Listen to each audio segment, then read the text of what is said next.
इस incline plane के ऊपर अगर मैं इस ब्लॉक को ऐसा रख दूं तो ये ब्लॉक क्या करता है, नीचे जाना चाहता है, किधर, ए ऐसा।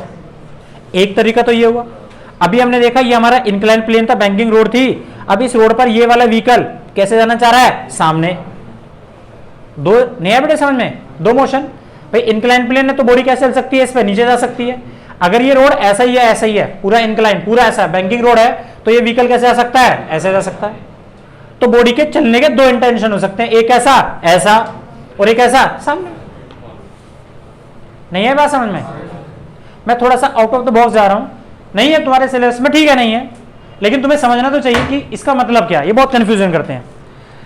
तो ये ऐसा इंक्लाइन प्लेन है, अगर ये ऐसा इंक्लाइन प्लेन है और ये एंगल कितना बन रहा है इसके साथ, थीटा, और यहां पर एक बॉडी रखी है और ये बॉडी कहां जाना चाहती है, नीचे। तो इस बॉडी के हम दो कंपोनेंट बनाते हैं। एक कंपोनेंट कितना आ गया, mg, ये इधर आ गया और ये इधर आ गया, तो ये कितना बनेगा, थीटा। तो हम जो निकाल सकते हैं mg cos थीटा। बॉडी कहां जाना चाहती है, इधर, तो फोर्स कितना होगा, mg sin थीटा। फ्रिक्शन कहां लगेगा, उल्टा। अच्छा एक बात बता सकते हो, इस प्लेन को अपने नॉर्मल डायरेक्शन में mg दबा रहा है, mg cos थीटा, ये एक्शन है ना, तो इसका रिएक्शन क्या होगा, दिस इज r, ये क्या है, नॉर्मल रिएक्शन। तो इस कंडीशन में नॉर्मल रिएक्शन किसके इक्वल होगा, mg cos थीटा। इसे आप कभी नहीं भूलोगे, याद हो गया। इसी चीज को समझ कि ये बॉडी एक दूसरी बॉडी है ऐसी, ये इंक्लाइन प्लेन है सेम, जिसे हम क्या कह रहे हैं, बैंकिंग रोड बोल रहे हैं। सब कुछ ऐसी तो है, अरे ये रोड ऐसी तो थी, ऐसे नॉर्मल कंडीशन थी, इससे हमने इसको ऐसा झुका दिया, सेम ही तो है। अब ये रोड कैसी है, ये रोड ऐसी है, ऐसी। एंगल कितना है, थीटा। ये एक व्हीकल वही सेम बॉडी है, जो बॉडी यहां पर थी, जो वाहन यहां पे था, वाहन कैसा कर रहा है, ऐसा स्लाइड कर रहा है। ये कैसा है यहां पर, दिस इज इंक्लाइन प्लेन, अब ये सामने जाना चाहता है।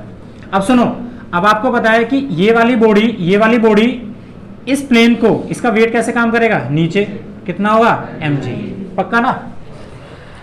तू मुझे बता सकता है ये वाला व्हीकल इस प्लेन को अपने नॉर्मल डायरेक्शन में, भाई ऐसे तो दबा रहा नीचे, तो इसका रिएक्शन भी कैसा होगा, ऐसा, दिस इज r, ये तो है, ये mg है। तो इस कंडीशन में जब व्हीकल सामने जाता है तो उस कंडीशन में हमें इस व्हीकल को चलाना है कैसा, सर्कुलर पाथ में। तो अगर सर्कुलर पाथ में किसी बॉडी को चलना है तो हमें पता है वेलोसिटी के फोर्स कैसा होना चाहिए, 90 होना चाहिए। तो उसमें कौन मदद करता है, हमारा r मदद करता है भाई। तो उसमें हम r के क्या करते हैं, दो कंपोनेंट बना लेते हैं, एक ऐसा और एक ऐसा। अगर ये एंगल थीटा है तो ज्योमेट्री से प्रूव कर देंगे ये भी थीटा होगा। तो ये r है तो ये कितना होगा, r cos थीटा, ये कितना होगा, r sin थीटा। तो तू बता सकता है इस ब्लॉक के एक्शन कितना है, नॉर्मल डायरेक्शन में कौन है, mg किससे बैलेंस हो रहा है, r cos थीटा।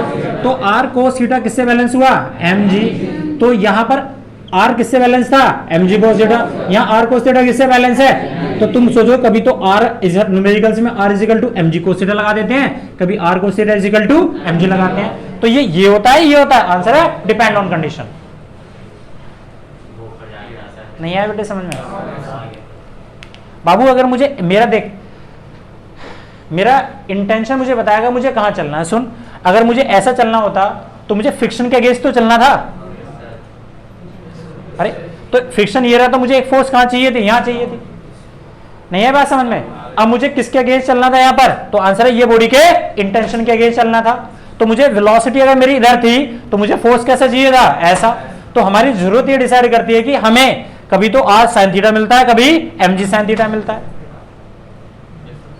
कोई डाउट? ये बेटे बहुत अच्छे समझना चाहिए आपको, ठीक है। नहीं है पेपर में, नहीं है आपके सिलेबस में होता, लेकिन कभी तो कुछ ना कुछ तो टकराएगा, कभी तो टकराएगा क्वेश्चंस में।